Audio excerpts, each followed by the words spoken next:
Good morning. I've been asked a lot of questions as superintendent, but the question I get asked the most is, what's my focus? My answer is always the same: student achievement.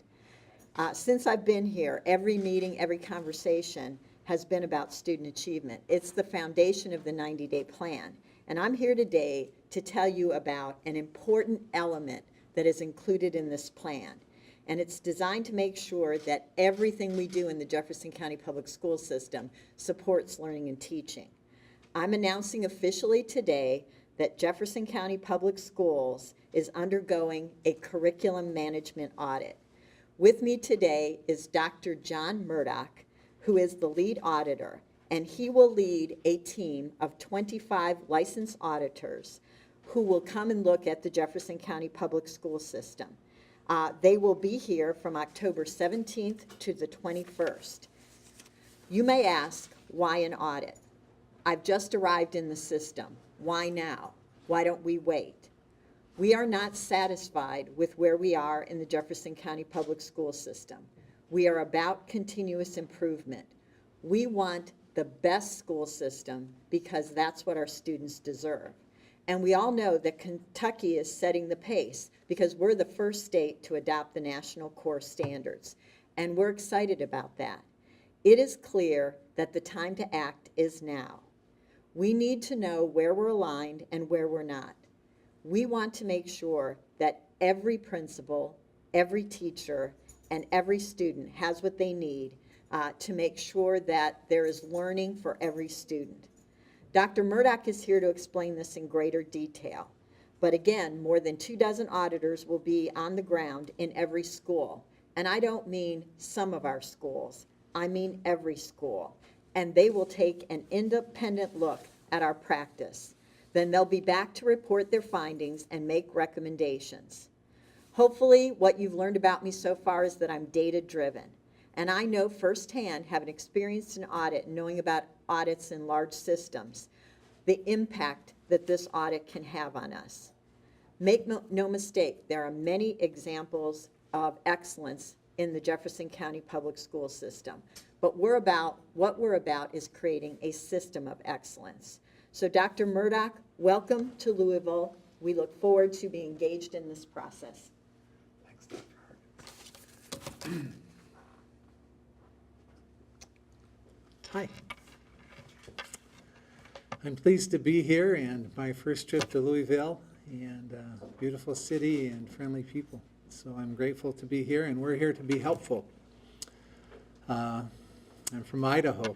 It's about 3 plane rides away, and have been through this very process in my own school district. I've been a teacher, a school administrator, and also a district administrator, and have personally found the curriculum management audit a helpful tool in structuring how schools design and deliver their curriculum. We want our children to have the very best possible curriculum. We want them to be able to have that taught to them with great fidelity, and we want to be able to assess what we teach and then report that in a very public way so that everybody has the same information and can be responsive to that. I'll take questions as we go along. And so if you have a question, please interject. This is a brief clip of Dr. Hargan's 90-day plan. And you'll notice in the 90-day plan that there are some short-term responsibilities and some longer-term responsibilities. And the curriculum audit is actually both of those. In the shorter term, we're going to come to the district. There will be 25 of us. We're going to look at every possible document we can. We're going to interview lots and lots of people. We're going to visit all of the schools, and then we're going to take that information back. And on January 19th, that's our contracted deadline, we're going to bring back a report. The report will be in the neighborhood of about 400 pages long. It will consist of findings and with all of the material information to back up those findings, and then there will be related recommendations. And the recommendations then, as they are implemented over the longer period of time, that's the longer period of Dr. Hargan's 90-day plan, they will be helpful in raising the achievement of the students in the district. Because we look at the design and the delivery of curriculum, we really look at everything in the district. They're simply not curriculum documents. We look at governing documents. We also look at the systems in place to serve students. Here are 5 goals that the Board of Trustees has organized with Dr. Hargens. They're good goals, and I would affirm the board for being courageous to be so public as to present to you what their goals are. And you'll notice the first one is all about, as Dr. Hargens mentioned, teaching and learning. It's a courageous thing to have a curriculum management audit. In other settings, I've described it this way. It's like letting someone come into your kitchen to cook for a week using your food and your equipment and then writing a deficit report on their experience. You know, not too many of us would probably be willing to do that, but in fact, Jefferson County Public Schools is permitting us to do that very thing. So we're going to look at those 5 goals as well as other planning efforts, policies. We're going to look at the governing structure of the district and how it has been organized and how it functions.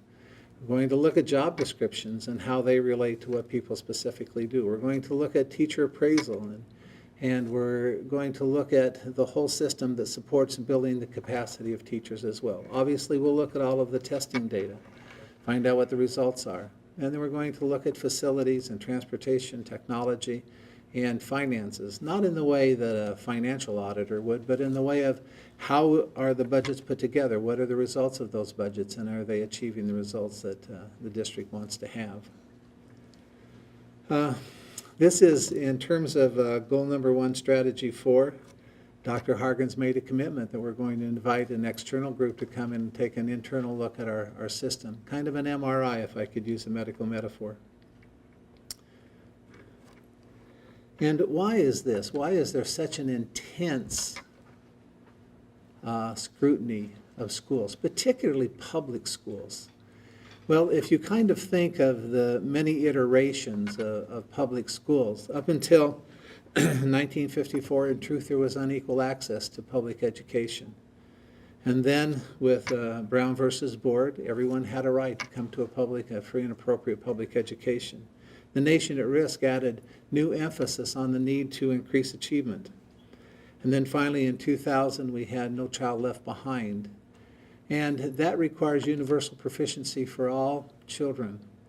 The reality is we're in a global world now, and if our students are to compete globally for their economics, sustainability, it's important they have a good education, but also we're concerned about the quality of citizenship, and public education contributes greatly to that. It's really a common denominator in our society, and as our public schools go, so go our society, and so obviously we're under scrutiny.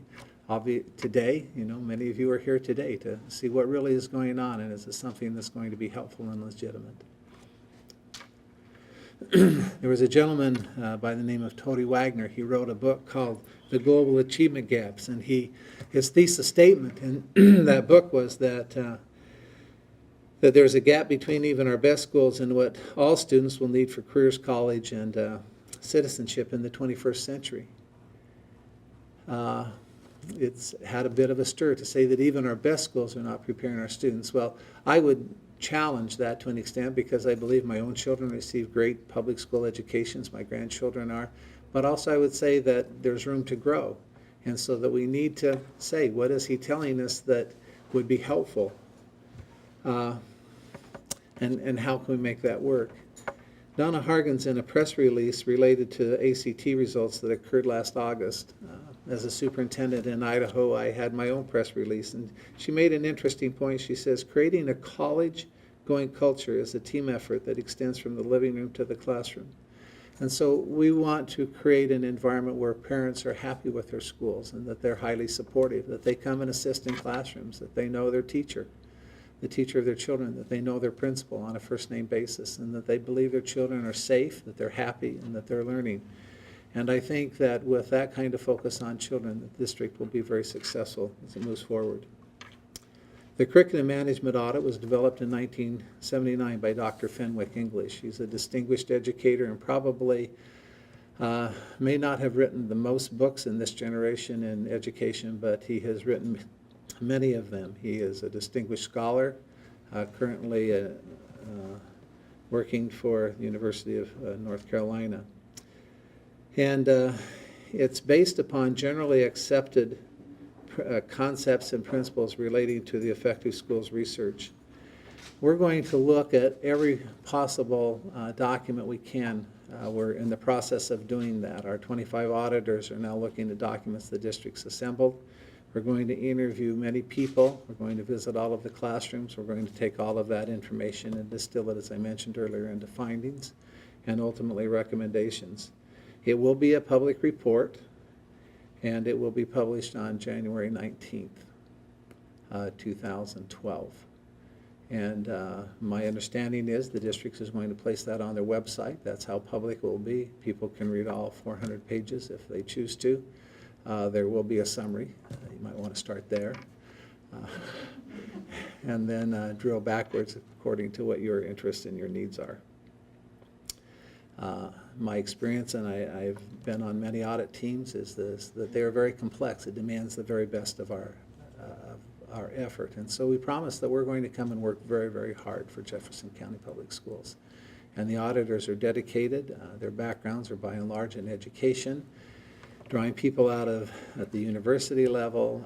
All have had some public school experience. All have master's or doctor's degrees, and very experienced. We have 6 other lead auditors on this particular team, and I simply am the one who has been asked to lead the audit. So the quality of the auditors I'm confident in. I'm confident in their team, and I'm confident in our processes. The sponsoring agencies are Phi Delta Kappa International. They're based out of Bloomington, Indiana. They're an international educational association, and they're the business arm of the curriculum management audit. The intellectual property is held by a corporation, Curriculum Management Systems Incorporated. And that's obviously Dr. Fenwick English, Dr. Bill Poston, Dr. Betty Steffi. And it is this organization that trains, certifies auditors' competency and provides for quality control.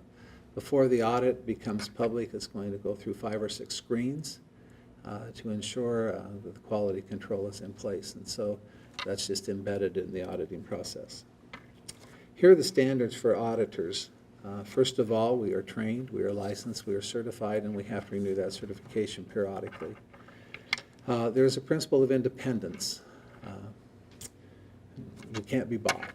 We're coming independent. The district has not put any caveats that you can look at this, but you can't look at that. They've been very open, and all of our requests have been met in a timely manner.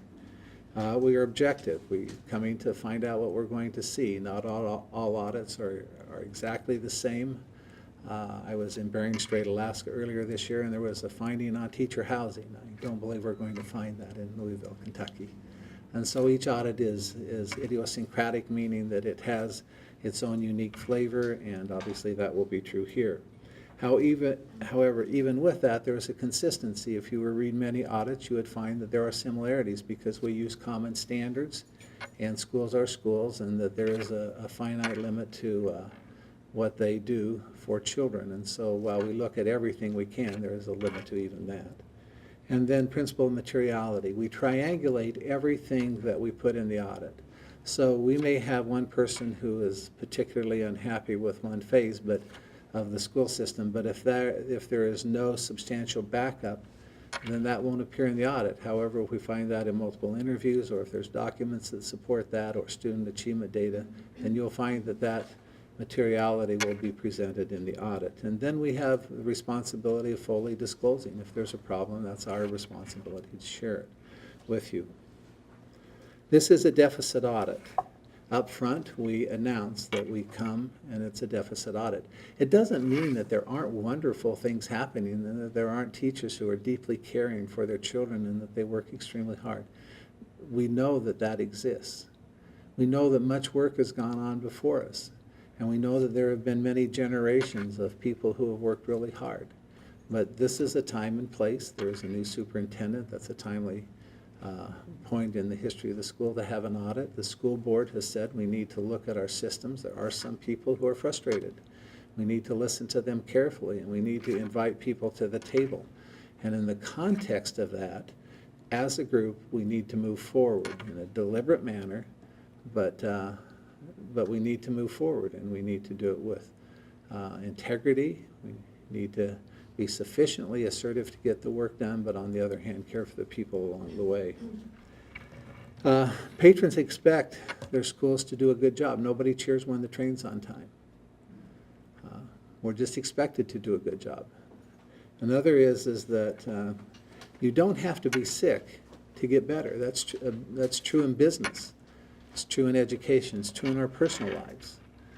You know, we can always strive for improvement and betterment. And so the deficit audit is that it's not that the system is sick, but it can get better. And then finally, if you are familiar with a book written by Jim Collins named Good to Great, he has in that a section that great organizations periodically do autopsies without blame. Really find out what are the nuts and bolts of this organization, what works and what doesn't. And if something doesn't work, then we ought to stop doing it. And if something works, we need to continue doing it, or we need to tweak it or refine it. And so that's another part of this concept of a deficit audit. The audit will report discrepancies, and it will formulate recommendations to ameliorate them. So I would affirm the board for being willing to take on a deficit audit. I'm an auditor in 2002 Idaho Falls School District, where I served as superintendent, had a deficit audit. And I have to tell you, I knew everything that was coming, and I kind of put my arm up, said, whoa. But we grieved quickly and moved on, and better things came of that. So I would affirm the board, the superintendent, and really the community at large for being willing to embrace this important process. The audit is based upon a curriculum unity model. You know, our simple belief is that children ought to have access to the best written curriculum, the best that we can put together. That curriculum ought to be taught with great fidelity, and the teachers ought to have great capacity to teach it. That they ought to be able to differentiate their instruction to meet the needs of children. My wife teaches kindergarten. She has a nonverbal student, and she has a child who can read. That's quite a spread in her 26 kids. One size isn't going to fit all. She needs a variety of strategies and approaches to work with those kids so that they continue to have maximum growth. Teachers need to be able to do that. This community is greatly blessed because there are universities, a number of them. They have partnerships. I met with the deans of the colleges today. The feelings are good, and that we can build great capacity right here at home in combination with the professional development provided by the district and the university, and particularly in teacher training. And my sense is that there was a real desire to have that partnership work. And then we want to assess that which we teach. We want to assess it with fidelity and obviously report it in a public way so people know what's happening. These are the 5 standards that we'll be working on. If you look at them closely, you'll notice that the first one is all about control of resources, program, and personnel. The district needs to be in control of itself.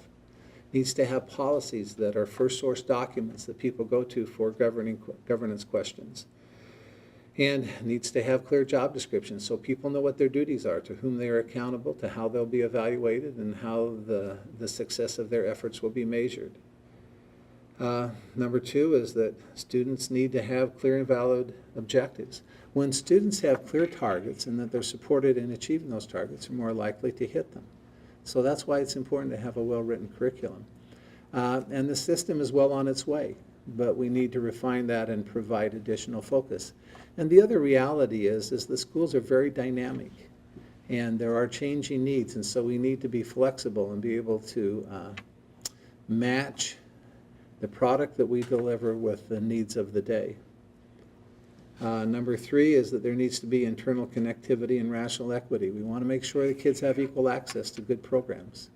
We want to make sure that the resources that are available are equitable, and that the distribution of teachers and principals and other things are equitable. The district is large, 101,000 children, 155 schools. That's a very large district. I think it's the 27th largest in the nation, and by virtue of that, it needs a system structures, and equity is an important part of that, to make sure that the water gets to the end of all the roads, not just 1 or 2, but all of the roads, if I could use a farming irrigation metaphor. And number 4 is where we look at the results. What are the results from the testing?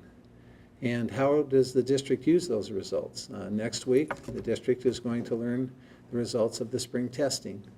And the reality is there's going to be, they will identify in the context of those results where we need to really work hard. The auditors will look at those results as well and will formulate recommendations in terms of how to close gaps where we find them and how to accelerate some things where that's needful as well.